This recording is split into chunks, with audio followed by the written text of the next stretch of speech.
2026 අගෝස්තු මාස 5 වන දින පස්වරු 2ට නිකුත් කරන ලද හෙට දිනය සඳහා වන කලගුණ අනාවැකිය.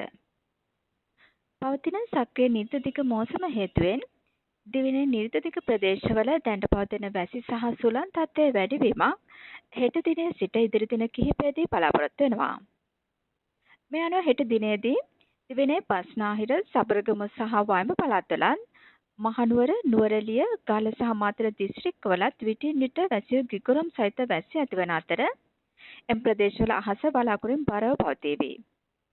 ඒ වගේම බස්නාහිර සහ සබරගමු පළාත්වලත් මහනුවර, නුවරඑළිය සහ ගාල්ල දිස්ත්‍රික්කවලත් ඇතැම් ස්ථානවලට මිලිමීටර් 100ට වැඩි තද වැසිද ඇතිවෙන්න පුළුවන්.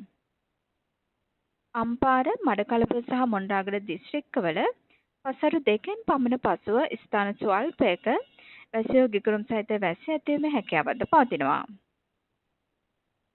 ඒ වගේම උතුරු මැද, සබරගමුව, දකුණ, මධ්‍යම සහ වයඹ පළාත්වල විටින් විට පැයට කිලෝමීටර් 40ත් 50ත් දක්වා වේගයෙන් හමන තද සුළං ද ඇතිවෙන්න පුළුවන්.